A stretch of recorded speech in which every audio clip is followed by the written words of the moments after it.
जर मुलगी जन्माला आली नसती तर देवाने किती सुंदर सृष्टी बनवली आहे। त्यामध्ये एक पुरुष आणि एक स्त्री बनवली आहे। ते दोघेही या जगाचा उद्धार करतील, पण कालांतराने हे सगळं बदलत चाललेलं आहे। खूप जगाची वाईट परिस्थिती निर्माण झाली आहे। आता या जगात मोकळेपणाने जगणे सुद्धा भीतीचं कारण ठरत आहे। कसं जगावं हेच समजत नाही, कारण या जगात आता सरकारने कितीही सुविधा दिली असली तरी स्त्री मात्र या जगात सुरक्षित नाही।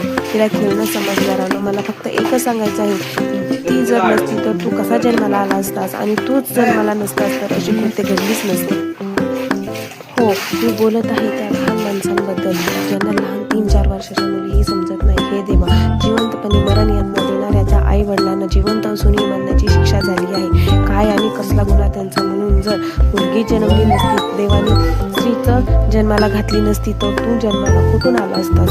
म्हणून असे वाटते की हे देवा की कुठेतरी थांबव आता, कारण आता कोणावरही विश्वास राहिला नाही। या जगात कोण कोणत्या नजरेने बघतोय, काय विचार करतोय हे समजत नाही। जर हे असं चालू राहिलं तर खूप भयंकर आहे। म्हणून मला असं वाटतं की आता देवाने एक तर स्त्रीला तरी जन्माला घालू नये, नाहीतर अशा वाईट प्रवृत्तीच्या माणसांना तरी जन्माला येऊ देऊ नये।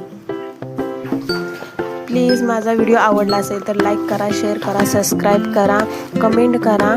अशाच प्रकारे माझे व्हिडिओ तुम्हाला आवडत असतील तर प्लीज सांगत राहा, कमेंटमध्ये सांगत राहा।